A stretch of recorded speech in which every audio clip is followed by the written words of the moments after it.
Bienvenidos a Justicia en la Diana, el programa del canal digital de la Plataforma Cívica por la Independencia Judicial. En esta ocasión nos acompaña Francisco Sosa Wagner, un ilustre jurista de nuestro país, como otros invitados que nos han acompañado. Él es catedrático de Derecho Administrativo en la Universidad, o por la Universidad de León. Creo que ahora está jubilado, pero ha dado muchos años clases en esa universidad. También es escritor, es ensayista, prolífico, novelista también prolífico. De entre los libros que ha escrito, podríamos destacar a aquel galardonado con el premio Miguel Delibes en 1992. En concreto se llama Es indiferente llamarse Ernesto, efectivamente. También tiene el premio, por cierto, Café Bretón de 1993, con la obra Escenas históricas pero verdaderas. Ensayos muy interesantes, por ejemplo, uno que es su estudio preliminar, un estudio preliminar en la traducción del alemán de La trampa del consenso, de Thomas Darmstadt, que no sé si lo he pronunciado bien. Sí. Él es nieto de una alemán, era abuelo, ¿verdad? Sí, sí. Bien, por supuesto no nos podemos olvidar en un momento dado de la trayectoria política, si se puede llamar así, porque nuestro invitado fue eurodiputado en el Parlamento Europeo, creo que fue durante 5 años, desde el 2009 al 2014, si no me equivoco. Bien, pues realmente podría comenzar preguntando precisamente por aquella de estas facetas, como escritor, como novelista, como eurodiputado, incluso evidentemente como profesor catedrático, ¿cuál de ellas sería de la que menos orgulloso se encuentra nuestro invitado, aquella que le ha proporcionado menos, en fin, que le ha gustado menos atravesar? Bueno, pero no le voy a hacer esa pregunta, porque la dejo anotada simplemente, por si acaso la quiere contestar al finalizar la entrevista, porque lo que yo quería saber ya directamente, para empezar, es algo sobre el Consejo General de Poder Judicial en España. Algo dice de él, bastante, de manera incisiva, dice esta última obra, creo que es la que ha publicado, Panfleto contra la trapacería política, junto con su mujer, Mercedes Fuertes, también profesora de Derecho Administrativo. Aquí se habla de un Consejo General de Poder Judicial que quizá no esté en el guión de la separación de poderes. Ahora se habla por los políticos de reformar la Ley Orgánica de Poder Judicial para cambiar la forma de elección de 12 de los 20 vocales del Consejo, para luego renovar después de reformada, o bien se habla de primero renovar con la nueva ley y luego hacer la reforma. Pero en esta obra se postula la tesis de que quizá esa no es la solución. Entonces, sino otra muy distinta, que es romper las alas al Consejo. Romper, sí, claro. ¿Cómo sería un consejo distinto desde su punto de vista? Yo he insistido mucho, no solamente en esta obra, en el Panfleto contra la trapacería política, que es un resumen, ¿no?, de todas las cuestiones, digamos, de la vida política española, sino en una obra anterior que se llamó La Independencia del Juez, que la publiqué pues hace 5, 6 o 7 años. Y en ella lo que yo he querido subrayar es que me parecía que toda la polémica que surge sobre el Consejo del Poder Judicial, y es la polémica, digamos, que se traslada a los medios de comunicación, a los periodistas, a las tertulias, etc., es la imagen esta de los jueces han de elegir a los jueces y cómo debe estar compuesto el Poder Judicial y tal. Bueno, yo he querido, digamos, cambiar la dirección de la mirada del observador sobre el Consejo General del Poder Judicial, diciendo que lo importante no es cómo se eligen a los miembros o vocales del Consejo General del Poder Judicial, sino cuáles son sus funciones, cuáles son las funciones que desarrolla el Consejo General del Poder Judicial, y es ahí donde hablo de cortar las alas al Consejo. ¿Por qué? Porque el Consejo, aparte de otras funciones que pueda tener de carácter disciplinario, de organización de cursos, etc., tiene una función primordial, que es el nombramiento de la élite judicial. Ahí es donde está la clave del asunto. A través de la discrecionalidad. Ese es la clave. Un nombramiento discrecional. Entonces, yo he querido hacer hincapié en que lo relevante es tratar de suprimir esa discrecionalidad en los nombramientos, tanto de lo que son los puestos estrictamente judiciales, como el magistrado del Tribunal Supremo, etcétera, como lo que son puestos, digamos, de carácter gubernativo, como pueden ser presidente de audiencia, presidente del Tribunal Superior de Justicia, etcétera. Si nosotros conseguimos que esos nombramientos se rijan por los mismos criterios que se rigen los nombramientos en el resto de la carrera judicial, cuando un señor o una señora ingresa en la carrera judicial, lo hace a través de unas pruebas públicas, etcétera, y luego su ascenso, todo él es un ascenso reglado.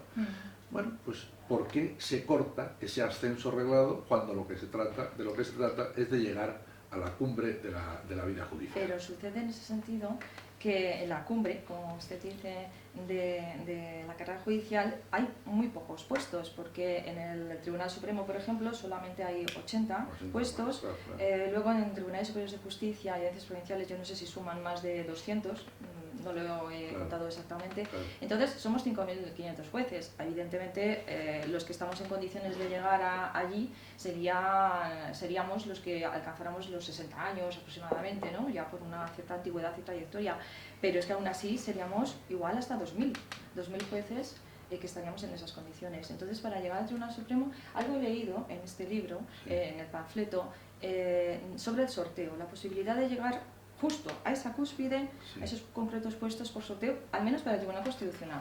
Sí, yo en el caso del Tribunal Constitucional lo veo más nítido y más claro el asunto. Al Tribunal Constitucional se puede llegar las personas que establece la Constitución que pueden llegar, es decir, funcionarios de altos cuerpos, catedráticos de facultades de Derecho, letrados del Consejo de Estado, jueces, etcétera, abogados con no sé cuántos años de ejercicio, tal.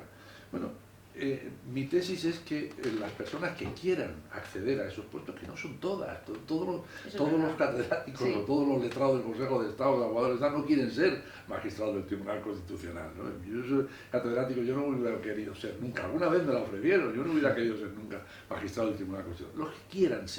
Los que quieran serlo, tienen que aparecer en un concurso y presentarse a un concurso cuando salen las plazas. Y entonces hay que analizar el currículum de cada una de esas personas y sin cambiar para nada, ojo, el sistema que está establecido en la Constitución, hacer que el currículum de cada uno de esos candidatos sea analizado por la instancia política correspondiente, por la instancia política. Esa instancia política no debe suprimirse porque está así, y además yo creo que está así en todos los ordenamientos jurídicos que acogen un tribunal constitucional. Pero una vez que tenemos seleccionados a las personas que pueden ejercer esa misión como magistrado del Tribunal Constitucional, que pueden ser 20, 30, 40 personas que han sido seleccionados, primero, porque tienen las características funcionariales que exige la Constitución. Segundo, porque han pasado el examen, digamos, de los parlamentarios, de la Comisión de Justicia, del Parlamento, etcétera, de una manera seria, no como se hace ahora, la comparecencia de estas personas, que es una broma, de una manera seria, incluso con trincas entre los candidatos, es decir, trincar a los candidatos, que es una cosa que despeja mucho el horizonte.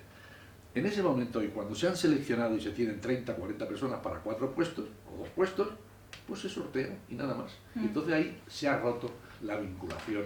La persona que llega ahí ha roto ya toda vinculación con él y nadie puede dirigirse a él ni nadie puede tratar de condicionar su actividad jurisdiccional, ¿no? Efectivamente, pero trasladado esto de nuevo al Tribunal Supremo, porque al final el Tribunal Constitucional es un órgano constitucional pero no forma parte propiamente del Poder Judicial, y aunque traslademos algunos de estas consignas al Tribunal Supremo como forma de selección, hay una frase que aparece en el panfleto que me gusta mucho, que es esta: un juez, para garantizar una buena justicia, una justicia independiente, es necesario un juez cuya vida se rija enteramente por la ley. Exacto. Que la vida del juez, o sea, la carrera profesional del juez se rija por la ley. Entiendo que se está refiriendo no solo al ingreso por oposición o por concurso oposición, también no solo a la especialización que lleva unas reglas y a su traslado, sino también a su promoción, a cómo va ascendiendo. Exacto. Entonces,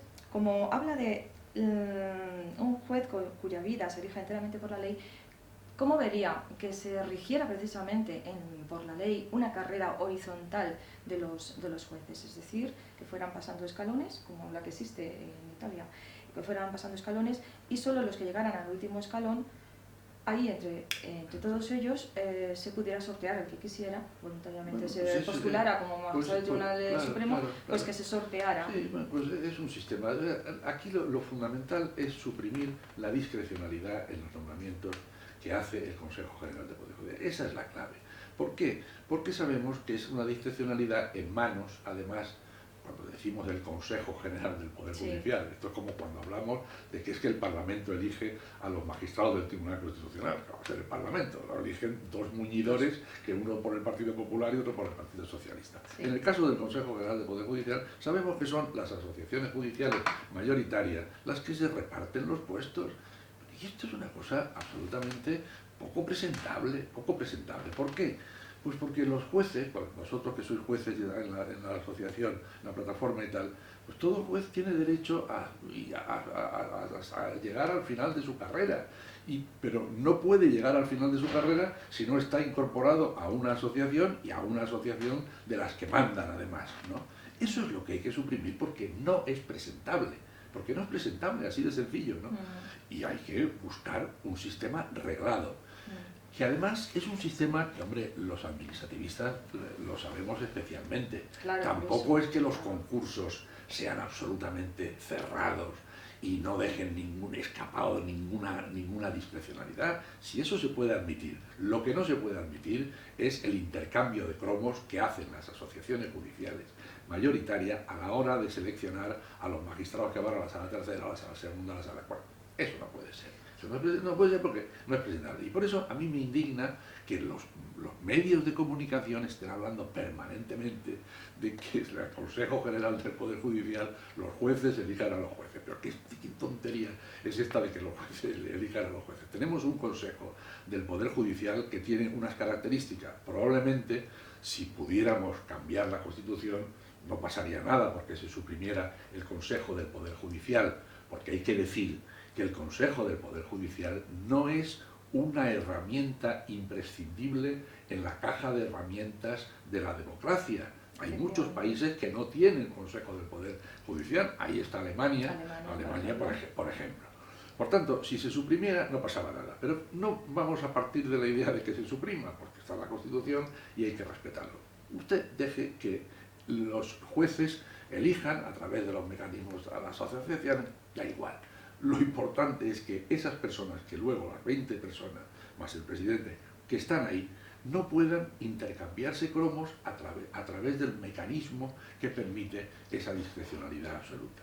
Yo creo que... Entonces se convertiría, perdón que le interrumpa, el Consejo General del Poder Judicial en un órgano meramente administrativo, es decir, resolvería temas como las excedencias, los permisos, las incapacidades, nada más que eso. Yo creo que el Consejo puede ejercer una cierta discrecionalidad. Por eso digo que cuando hablamos de los concursos reglados, los concursos reglados lo conocemos cualquiera que conozca cómo funciona eso en la administración, hombre, la regulación absoluta y cerrada, eso no existe, ¿no? Yo tengo muchos juicios en donde se recurre precisamente un aspirante que se considera indebidamente expulsado del procedimiento selectivo, pues es lo que recurre precisamente, ese margen que tiene la administración convocante para decidir... Y luego hay que hacer un baremo, y ese baremo lo tiene que hacer el Consejo General del Poder Judicial, digamos que haciendo o subrayando lo que se pretende de cada magistrado que se selecciona. Si un magistrado va a ir a la sala de contencioso, hombre, pues si es un señor que ha hecho una tesis doctoral así de gorda sobre problemas jurídicos administrativos, pues eso estará muy bien y habrá que premiarlo y habrá que... Ese es el punto central. El punto central es la discrecionalidad absoluta que existe en estos momentos, que se traduce en lo que podemos decir claramente como intercambio de cromos entre las asociaciones judiciales mayoritarias. Eso, como digo, no es presentable, es que no es estéticamente presentable. Quizá deberíamos explicar un poco a nuestros espectadores qué significa esto de la discrecionalidad, porque a veces se hace equivalente a nombrar a alguien a dedo. dentro de un grupo de aspirantes, todos ellos idóneos, todos ellos buenos profesionales, pero que se puede elegir a cualquiera de ellos. Claro. Entonces, el que elige al que considera más oportuno. Claro. En una sentencia de junio del 2020, el Tribunal Supremo, la Sala Tercera, llegó a decir que esta selección final podía ser por razones meramente convencionales, por conveniencia de la institución.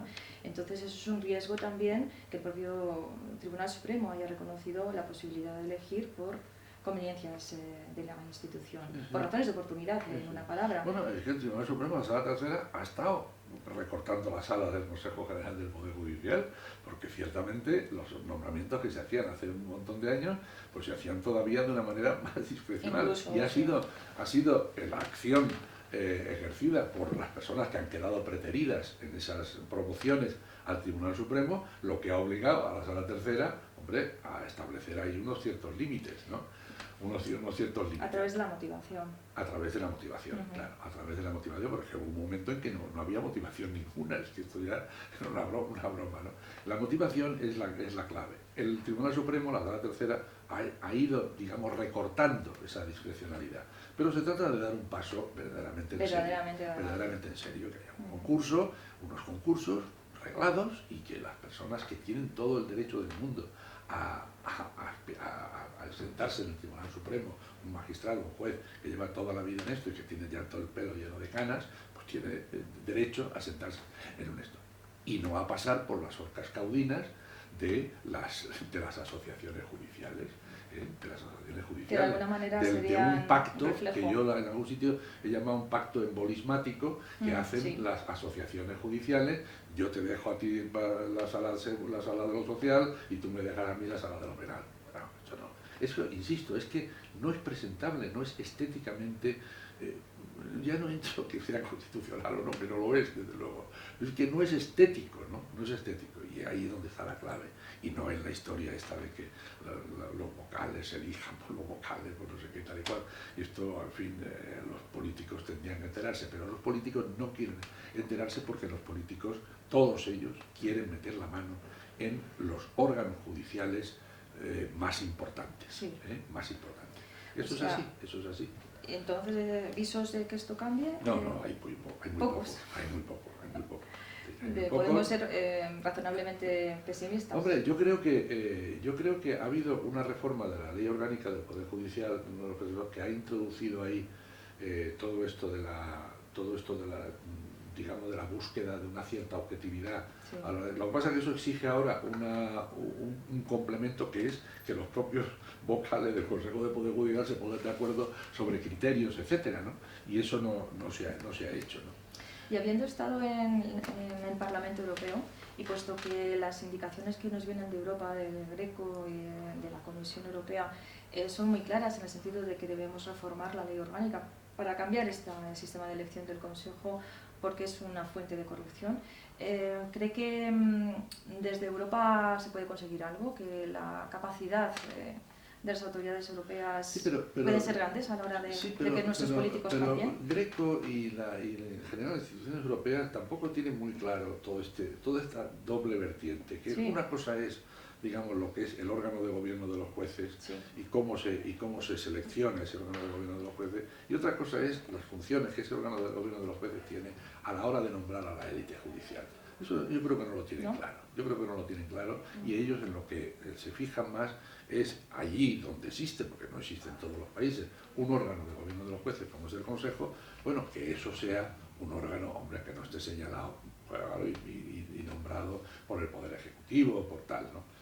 Bueno, y eso está bien, no me parece que esto sea incorrecto. Lo que pasa es que yo creo que no es suficiente. Hay que dar un paso más, y ese paso más es, digamos, la condición de nombramientos reglados de aquello que es la élite judicial, ¿no? Tanto los jueces que ejercen funciones jurisdiccionales propiamente dichas, como los jueces que ejercen también funciones gubernativas, ¿no? A veces se dice, no, es que los jueces que ejercen funciones gubernativas, como es el caso, por ejemplo, de los jueces decanos, ¿no? Que se eligen por los Vale, pues esto se puede trasladar también al nombramiento o a la selección del presidente de la Audiencia o presidente del Tribunal Superior de Justicia. Bien, bueno, no me parece descabellado. Ahora, a mí no me gusta, a mí no me gusta porque eso lleva a unos enfrentamientos en el seno de los jueces, entre nosotros, entre vosotros, entre los jueces que están en una audiencia, que están en un Tribunal Superior de Justicia, que yo conozco bien por mi vida universitaria. Es la elección del rector. La elección de los rectores lleva a unos enfrentamientos entre el profesorado y que tiene que elegir, etcétera, que son enfrentamientos brutales, No me parece que sea el mejor sistema, No me parece pues quizá no lo sea. Bien, voy a dar paso a Jesús Villegas. No lo he presentado antes, pero ya es conocido que es secretario general de la Plataforma Cívica por la Independencia Judicial. Él tiene también mucho interés en hacerle algunas preguntas, así que voy a darle el turno de palabra. Muy bien. Muchísimas gracias, Rosa. Muchísimas gracias, don Francisco, de cuya sabiduría nos alimentamos. Ya sabe que soy un seguidor suyo desde hace muchos años. Este libro, el panfleto contra la trapacería política, es una joya porque, entre otras cosas, está escrito en un castellano clásico. Su esposa Mercedes y él han conseguido fraguar una prosa de rasgos quevedianos, cervantinos, de Lope. Cada frase está engarzada con palabras como si fuera una obra de joyería, donde se incrustan las gemas en una estructura sintáctica. De verdad, es un auténtico placer. Yo recomiendo, al margen del sentido crítico y de la responsabilidad ciudadana, que lo lean por el gusto del lenguaje, por el gusto de una reflexión inteligente hilada con un sentido poético, de la forma que lo decía Aristóteles, entendiendo la poesía como el sumum del arte de la palabra y del arte de los hechos. Y entrando en los hechos, don Francisco, habían insistido en la necesidad de acabar con la discrecionalidad. Yo le voy a hacer unas preguntas muy concretas, porque precisamente la plataforma a la que pertenecemos publicó unas bases para un futuro reglamento de nombramientos discrecionales del Consejo, intentando precisamente objetivarlo. Y había dos propuestas en particular cuya opinión me gustaría muchísimo conocer, la opinión de usted. Una de ellas era el establecimiento de criterios objetivos, perfectamente tasados, en los nombramientos hasta un 75%, de tal manera que se dejaba un 25% a la discrecionalidad. Nosotros pensamos que un 25% es un margen lo suficientemente amplio como para que no se quede encorsetado uno en la tiranía de los números. Y luego, una propuesta muy polémica que las asociaciones judiciales vienen silenciando, y es que se estableciera una incompatibilidad entre aquellos vocales y los candidatos. Cuando el candidato a un determinado cargo perteneciera a la misma asociación que un vocal, ese vocal tuviera que abstenerse. ¿Qué le parece, don Francisco? Me parece excelente. Me parece excelente. Lo primero, lo del 75% más el 25%, me parece una fórmula ideal. Me parece una fórmula ideal porque efectivamente, bueno, pues hay que aceptar que en determinados cargos judiciales que pertenecen a la cúpula o a la élite judicial, bueno, pues se reserve esa, digamos, facultad discrecional mínima. Y luego lo segundo, me parece básico. Hay un asunto que no acabo aquí, pero que no conviene olvidar, que es, primero, que para garantizar la independencia judicial hace falta y caminar hacia la erradicación de la discrecionalidad en los nombramientos de la élite judicial. Segundo, que hay que suprimir abiertamente los nombramientos de jueces en los tribunales superiores de justicia por la sala de lo civil y lo penal procedente del Parlamento. Vamos, eso hay que suprimirlo. El turno autonómico que elige el Parlamento. Claro, eso hay que suprimirlo sin más. Vamos, eso hay que suprimirlo sin más. Y tercero, capital, acabar con las puertas giratorias. Sí. Tenemos en el gobierno de España, acabamos de ver al ministro de Justicia que al día siguiente de marcharse de esto está vistiendo la toga con las puñetas en la Audiencia Nacional o en no sé qué institución judicial. Y mañana será la ministra de Defensa, pasado mañana tal, que lo mismo está en la Sala Tercera del Tribunal Supremo, como sentada en un escaño judicial, como dando voces en un mitin de un partido político, y como sin despeinarse vuelve a ponerse las togas con las puñetas tan tranquilamente. Eso es una cosa impresentable. Eso es una cosa absolutamente impresentable. Y eso es lo que a mí me irrita profundamente del debate permanente judicial. Es decir, que en el debate que existe en España, si nadie se ocupara de los jueces, pues bueno, pero dice, mira, no se ocupan de los jueces, pues ya está, qué pena, pero nadie se ocupa de los jueces. No, pero es que está todo el día hablando de los jueces, pero en el terreno y en el sentido equivocado, ¿no? Fijándose en la composición del Consejo. Y sin embargo nadie dice, oiga, y estos tres que están aquí, en el caso de España ahora, ¿no? Me parece que son 2 o 3 los ministros que están en el gobierno, ¿y esto qué pasa? Estos vienen de aquí y luego se marchan y tal, y eso usted lo acepta tan tranquilamente. Bueno, esto no tiene, tampoco es estético, ¿no? Igual es que el que decide ser juez debería decidirlo para toda la vida, si claro, quiere seguir en la carrera profesional, y si no, no puede, no salir de ella. Usted no puede estar saltando de un sitio a otro. Es que el juez que se presenta a unas elecciones parlamentarias es un señor al que convocan para asistir a los mítines y hablar en mítines. Es compatible hablar en un mítin con un señor que luego que administra justicia, pero hombre, y además durante ese periodo de tiempo acumulan antigüedad, es decir, bueno, claro, siguen progresando en la carrera claro, por supuesto, profesional. Lo cual es un poco absurdo porque sí se considera que tiene una vertiente jurídica al ser ministro de lo que sea, pero no lo es el, por ejemplo, coger una excedencia para trabajar en un despacho de abogados, especializado, por ejemplo, en derecho penal o en derecho administrativo. Ese tiempo no valdría, y ser ministro sí. Es un poco absurdo y está claro que tiene nombres y apellidos para beneficiar o aventajar. Esas propuestas de la plataforma, me parece, y eso, que no puedan votar los que pertenecen a la misma asociación, a la misma organización, ¿no? Es que me parece una cosa evidente, ¿no? De todas maneras, se buscarían subterfugios al final para solventar ese inconveniente, porque al final harían un canje de cromos. Yo no voto porque soy de la asociación promotora, pero vótame tú a mí porque luego yo te voy a devolver el voto. Cuando tú no puedas votar, ya votaré yo por ti. Lo pondríamos en cualquier caso un poco más difícil. Bueno, tampoco tanto, tampoco tanto. Yo te puedo asegurar que no les gusta nada a las asociaciones judiciales la propuesta. Les obligaría a retrasarse bastante. Eso quiere decir que está bien. Sí, también, eso es cierto. Sí. Pues no sé, yo antes de acabar me gustaría, con el permiso de doña Rosa, cambiar un poco el tema. No solamente este libro magnífico del que hemos disfrutado tanto, sino, si no me falla la memoria, el último que publicó, que es Gracia y desgracia del Sacro Imperio Romano Germánico. Es un libro interesantísimo porque el Sacro Imperio es el heredero del Imperio Romano y desempeñó una función esencial en la historia europea.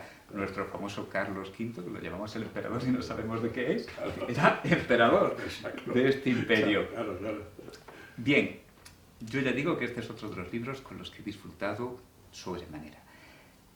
Pero al margen de la historia del imperio, que es lo que a mí más me gusta, también tenemos las extrapolaciones, las comparaciones con la situación actual, y eso no está ausente en esta obra tampoco. Ese paralelismo, quizás un poco funesto, entre la España de las autonomías y el Sacro Imperio.